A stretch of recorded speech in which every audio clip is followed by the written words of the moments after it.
So this series is all about this idea of hidden assumptions. It's actually all about idols. And idols, by that I mean, idols are anything that compete for the throne of our heart with God. They're anything that we have a tendency to put above God. And that is specifically, in fact, if you're a person who follows God, who follows Jesus.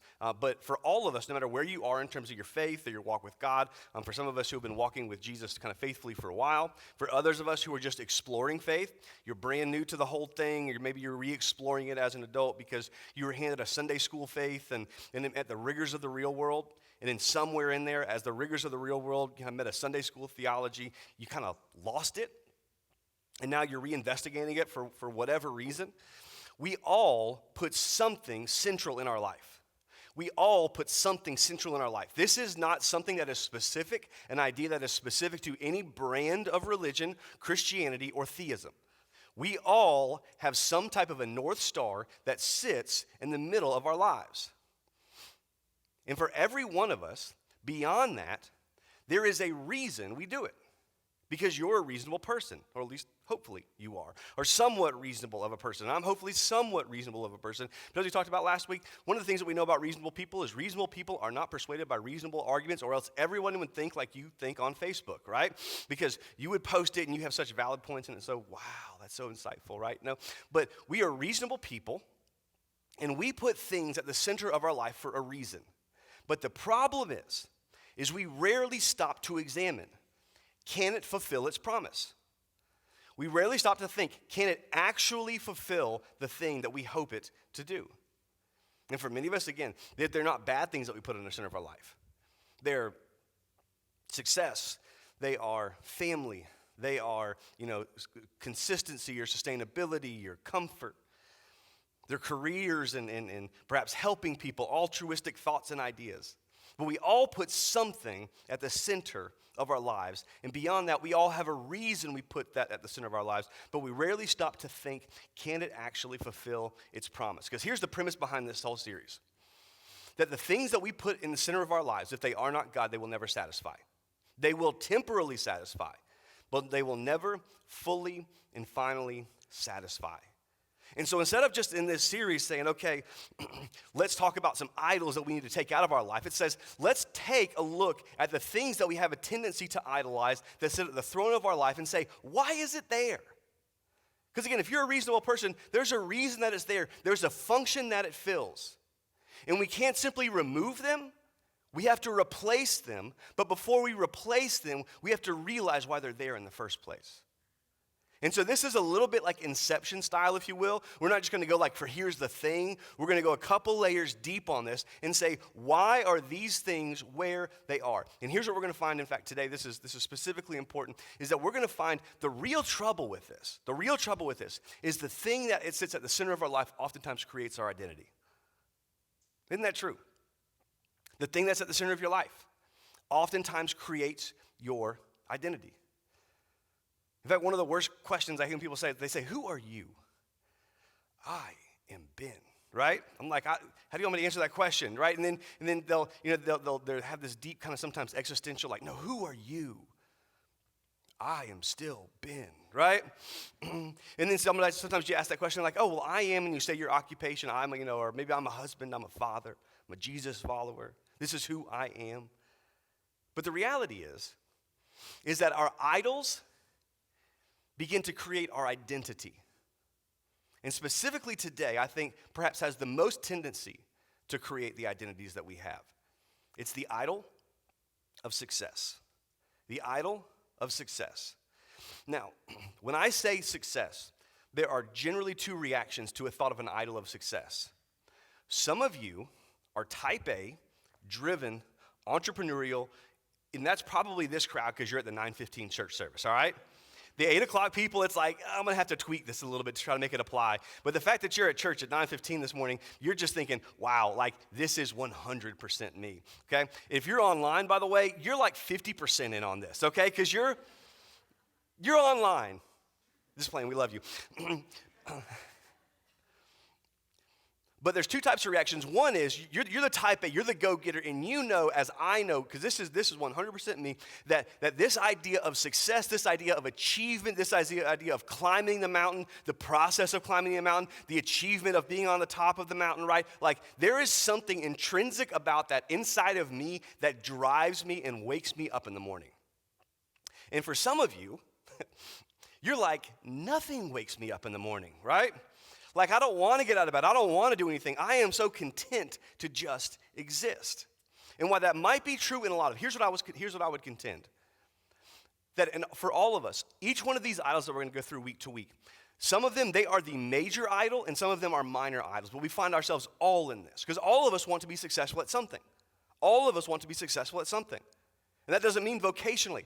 All of us, even if your idea of success is being really good at relaxing, right? Some of you like Netflix, you are the ultimate relaxer, right? Like you just chill all the time, and that's good for you, right? But that's your thing. Let me tell you what I would love. I would love to be so successful that I can be the ultimate relaxer. Isn't that the ultimate success? Okay, I thought someone was going to have my back on that one, to be honest, right? Like you make so much, and all you have to ever do is sit at the beach on 38 and listen to Jimmy Buffett. Okay, thank you. I had like one woo. Yeah, appreciate that. If you don't know who Jimmy Buffett is, let me tell you, we pray for you. I'm so sorry for your generation, okay?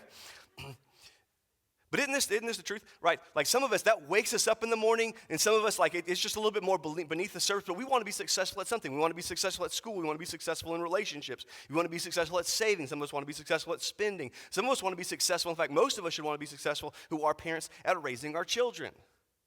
And the more it matters to us, the more it has a tendency to become an idol, and the more we put our identity in that thing. In other words, we know that it becomes our identity when, if that fails, we don't know who we are. And we don't know what to do with ourselves. It's the idol of success. It's the idol of achievement, because achievement makes me feel worth, makes me feel value, or summarized achievement and success makes me feel sufficient. I want to believe that I am a good parent.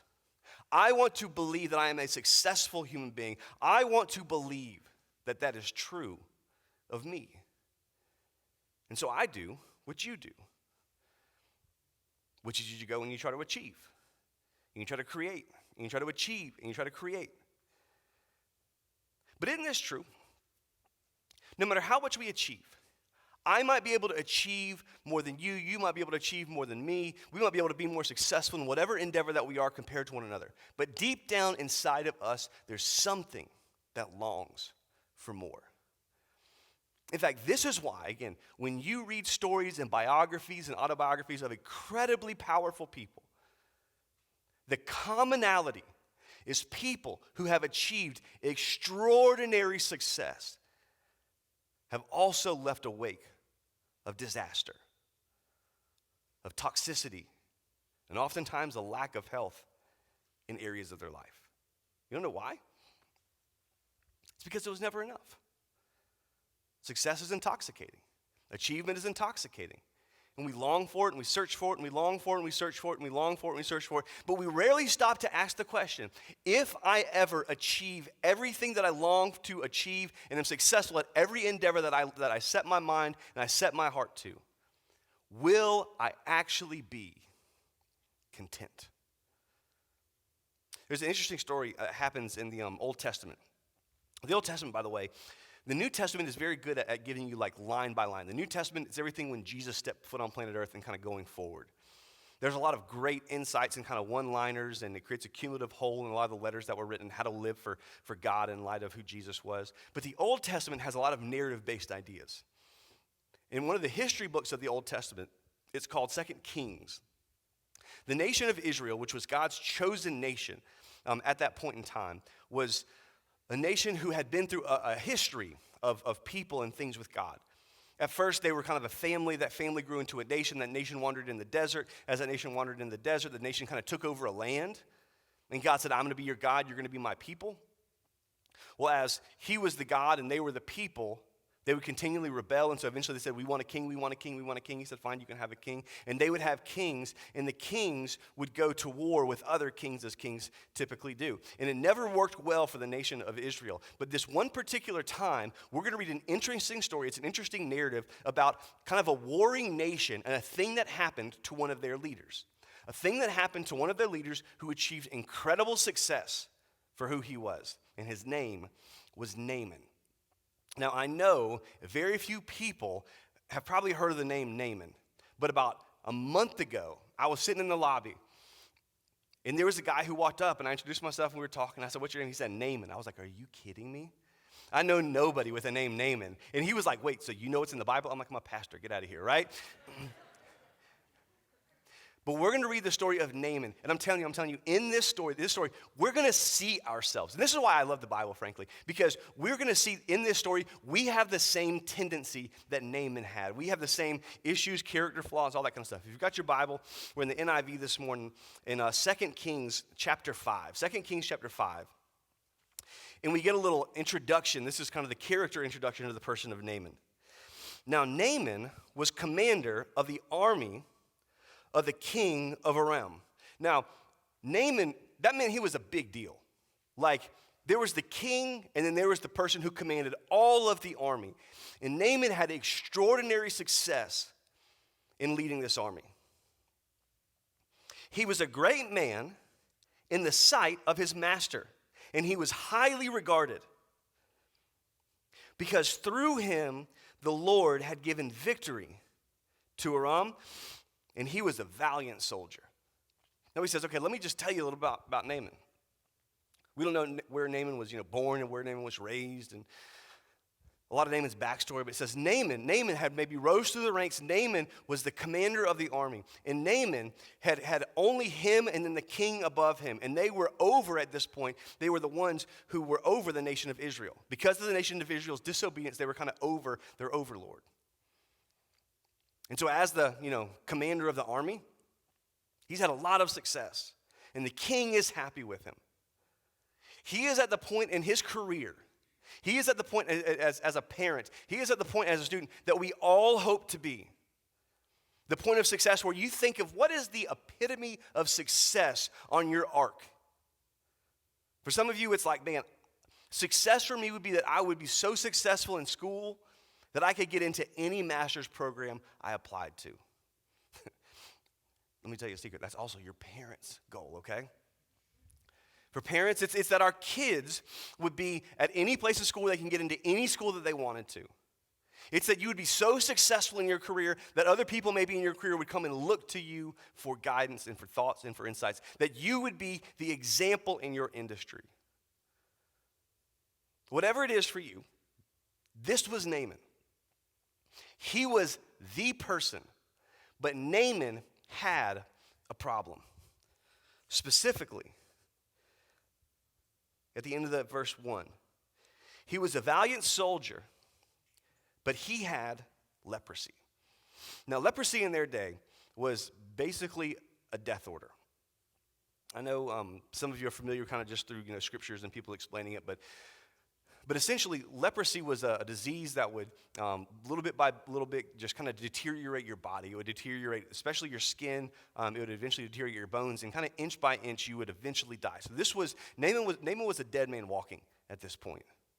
It was only a matter of time, and every day he probably woke up and he saw these issues. Every day he woke up and he saw these issues. And no matter what Naaman had achieved, he knew that in spite of his success, in spite of his sufficiency as a military leader, there was some deep level of insufficiency because he was sick. Now, we might not have that on the surface like Naaman did. But for me, as I'm being really honest with myself, and not just thinking, okay, it's fun to go and it's fun to achieve and it's great to work hard and it's great work ethic, because all of those things are wonderful things.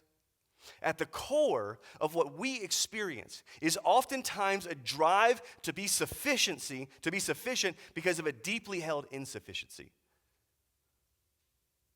This is why when our kids aren't successful, we take it personally as parents. Not just because we care about our kids, but because of what it says about us. We want them to be successful 100%. But when your kid is struggling, it's incredibly difficult. This is why when you don't get in the major program that you're going for, or the master's program that you're going for, or the school that you're going for, it can be incredibly difficult. It's devastating. It oftentimes creates some type of an identity crisis, an existential crisis inside of each one of us.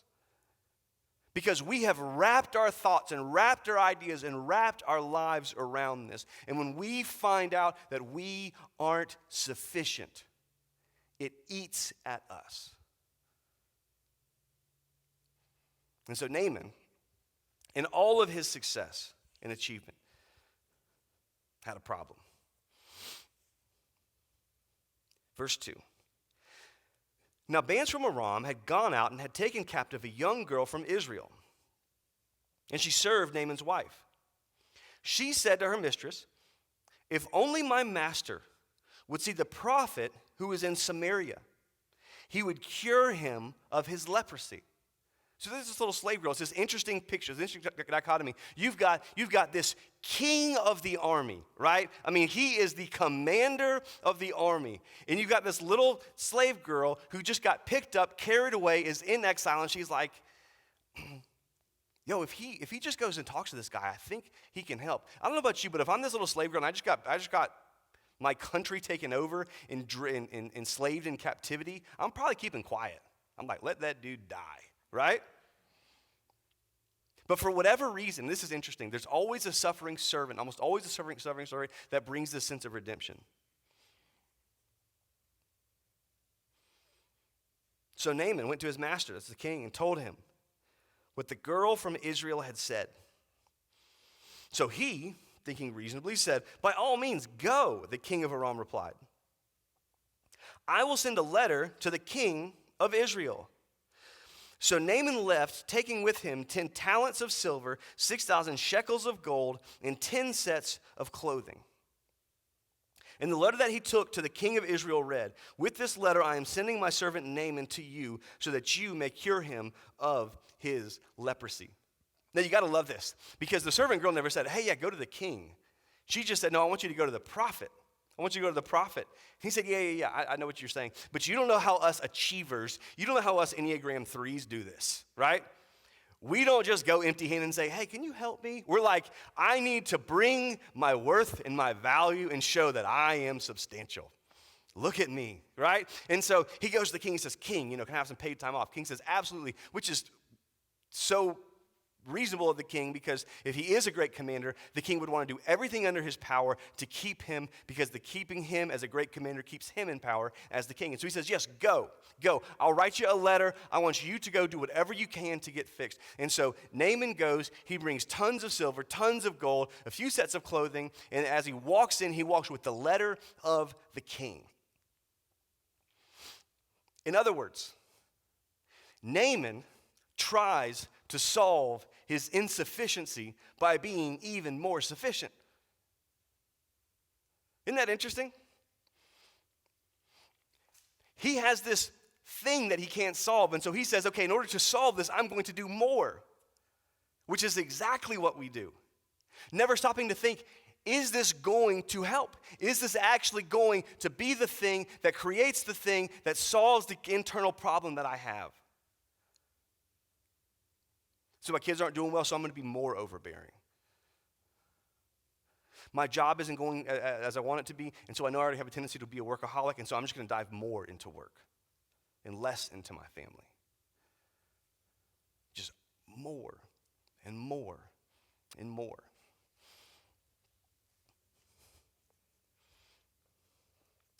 So verse 7, as soon as the king of Israel read the letter, he tore his robes and said, "Am I God? Can I kill and bring back to life? Why does this fellow send someone to me to be cured of leprosy?" I feel like Naaman would be like, "Yo, I'm in the room. You don't have to say this fellow. By the way, my army destroyed your army, so a little respect would be wonderful, king." He says, "See how he's trying See how he's trying to pick a quarrel with me? And this is what the king thought.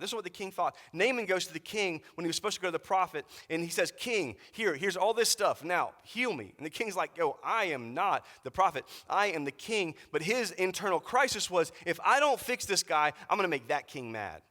And so I got to do something. And so he just like tears his clothes. He doesn't know what to do. He has this internal crisis because he knows if Naaman doesn't go home fixed, then he is in problem with the king who has already destroyed them once. But when Elisha, the man of God, heard that the king of Israel had torn his robes, he sent him this message. Why have you torn your robes? Have the man come to me, and he will know that there is a prophet in Israel. So Naaman went with his horses and his chariots, his entourage, as he's kind of going into town. And he stopped at the door of Elisha. Elisha sent a messenger to him to say, Go, wash yourself 7 times in the Jordan, and your flesh will be restored, and you will be cleansed. But Naaman went away angry. Now I want you to kind of imagine this. You've got the commander of the army that's strolling into town. And Elisha sees it and says, No, I'm not going to come to the door. Like, I'm going to heal you, but I'm not going to come to the door. He's got his entourage. He's got his chariots. He's got all of his, his horses with him. He's got all this stuff, and he thinks he's just walking into town. And like Elisha's going to be like, oh, yes, sir. Yes, sir. No, I totally understand. Naaman, you are the man. Naaman, that's your name, and you are Naaman, and we will say your name because you are awesome, and I'm going to talk to you. I'm going to say yes, sir, to you. I'm going to be very deferential to you. He's like, nah, I'm just going to let the servants deal with this one. And this was incredibly disrespectful. But you know what I think he does that? I think he is beginning to set the tone and set the idea that it is not who you are and what you accomplish that ultimately brings healing. And so he just meets this level of grandeur with this level of humility. And says, here's all you got to do. It's easy. You just go down to the river, wash yourself 7 times, and you'll be healed. Well, Naaman's response to this is obviously not good. One, because it came through the voice of a servant. But when he went away angry, and he said, I thought that he would surely come out to me and stand and call on the name of the Lord and wave his hand over the spot and cure me of my leprosy. In other words, I want this to happen in a little bit of a different way.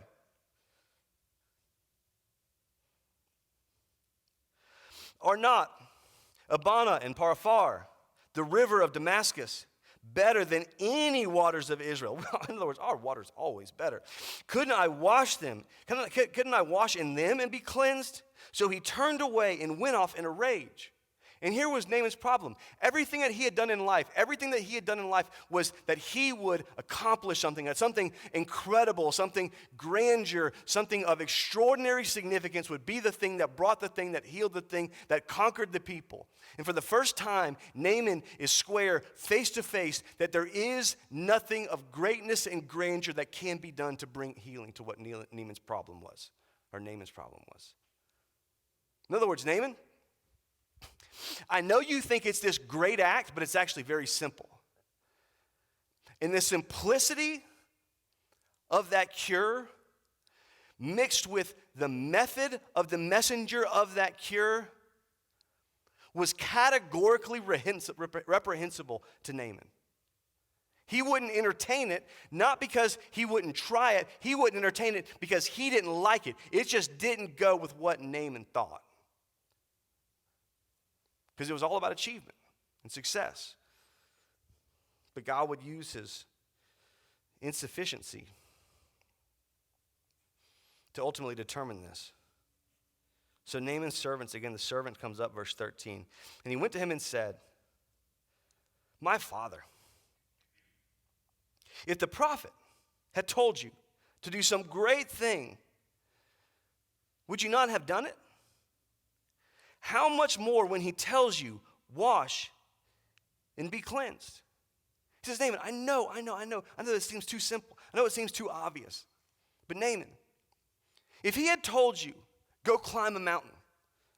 If he had told you, go slay 10 more armies, conquer 10 more lands, and you will be healed. Naaman, wouldn't you have done it? Naaman would say, yeah. But there's this interesting dichotomy that exists, that the thing that brings us ultimate fulfillment and satisfaction is far simpler and easier. And so I think there's something in the achiever in the room or the achiever online. There's something inside of each one of us that longs and desires to achieve that says, no, I have to earn this. So he said, wait a second. Let's just see if this is true. Let's just see if this is right. Let's just see if this is real. So why don't you just go down to the place. And so verse 14. So he went down, he dipped himself in the Jordan 7 times, and as the man of God had told him, and his flesh was restored, and he became clean like that of a young boy. He's like a little baby, you know? And so Naaman, verse 15, and all his attendants went back to the man of God. He stood before him and said, now I know that there is no God in all the world except Israel. So please accept now a gift from your servant. And the prophet answered him, because he was having no part of Naaman's bombastic, kind of pretentious, ostentatious presentation. He says, the prophet answered, as surely as the Lord lives whom I serve, I will not accept a thing. And even though the man urged him, or Naaman urged him, he refused. You see, here was the thing about Naaman. It was too simple for Naaman. It was too easy for Naaman. Naaman wanted to achieve it.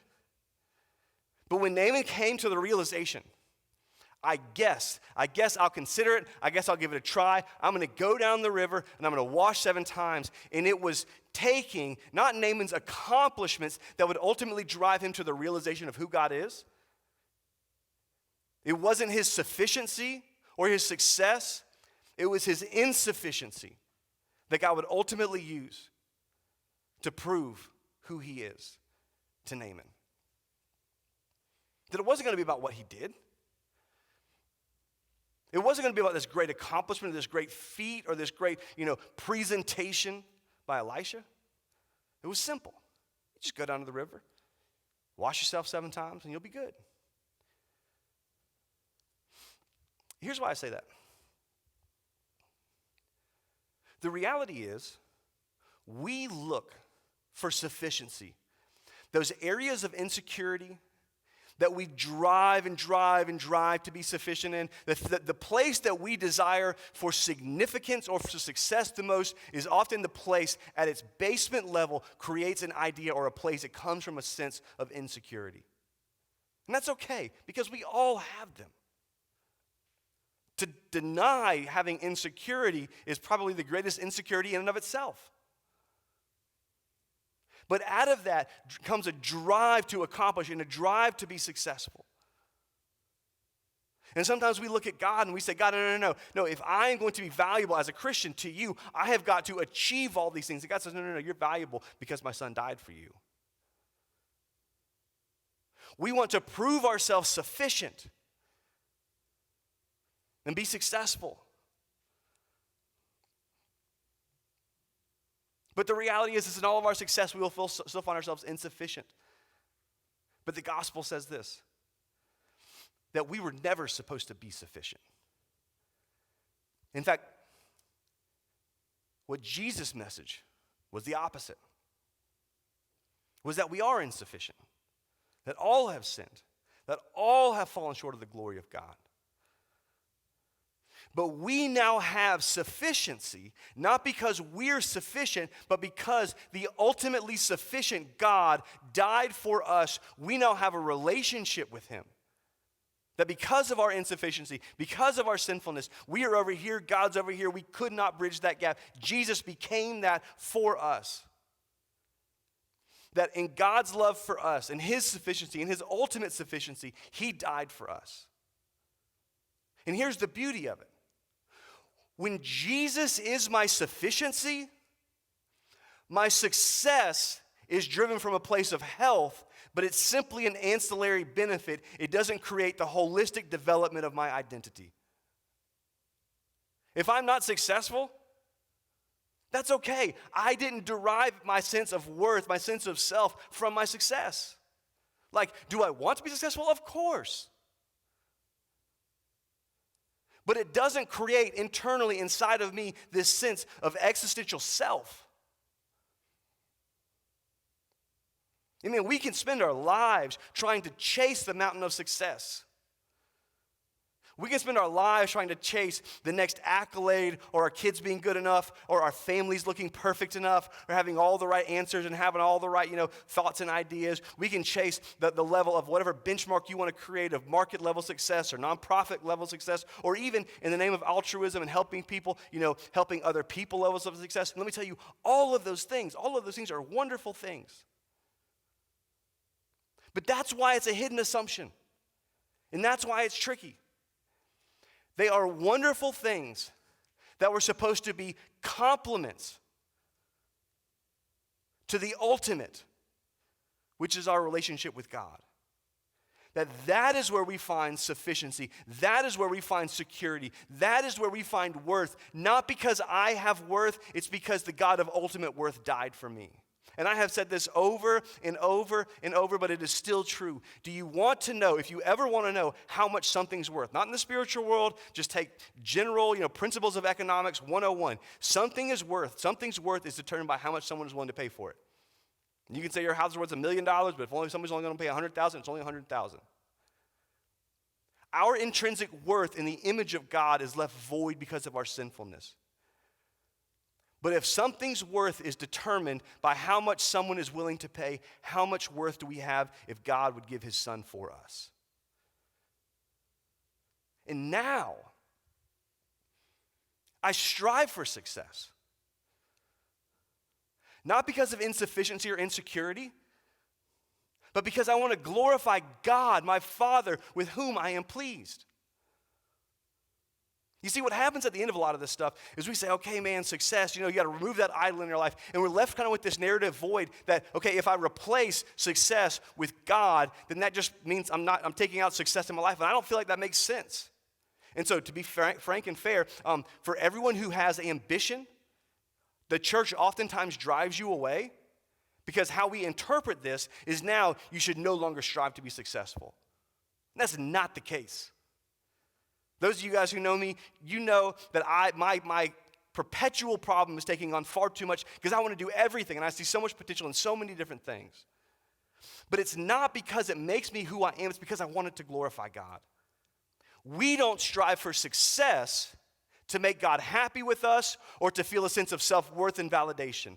We are validated and have self-worth because Jesus died for us. Therefore, we live for him in a way that is successful and hoping that it brings glory to God. And there is a massive difference between the two. So what do you do with all this? What do you do with all this? Well, the first step is really simple. The first step is really simple. It's to simply ask the question, where do I get my worth and my value from? Where do I get my worth and my value from? Is it through what I do? And is it through what I achieve? Or is it through the one who died for me? Where do I get my worth and where do I get my value from? Is it through what I do and what I achieve, or through the one who died for me?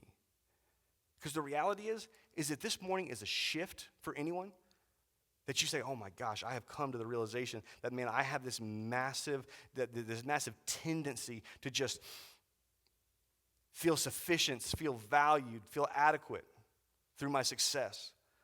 But I need to put God in that place. Tomorrow's probably going to look the same. But there's a shift that happens inside of your heart. There's a satisfaction that happens. There's a contemplation that happens. And so it's an internal thought that you just have to wrestle with. Do I get my worth and my value through what I do and what I achieve, or through the one who died for me? Success promises sufficiency, but we all know we will never be that. Jesus is the ultimate sufficiency who died for us. And now we be successful, or we long to be successful for him. Let's pray. Jesus, for so many of us, this is just almost a daily battle. One day we are totally satisfied in you, and the next day we are totally longing to be filled by the things and the successes and the accolades. I pray for each one of us, you would be central in our life. We would wake up every day being fulfilled and sustained only by you. As we're all wrestling with this, we're all thinking about this, as we're all trying to figure out where we are in this kind of continuum of thought and idea and achievement and success, we would not find our success, we would not find our worth and our value in what we do or what we achieve, but in you, who died for each and every one of us. And I pray that that would drive such a place of contentment, of value, of worth, that we would spend our lives working diligently for you, with excellence for you, creating new places and new spaces that glorify and magnify and replicate who you are, but do it in a way that your kingdom comes to here on planet Earth. That we would live in a way to strive, to achieve, but not because we need to, but because we want people to see you in us and through us. God, would you help each one of us to wrestle with what's at the center of our life? What's the place of success and the achievement that drives our identity,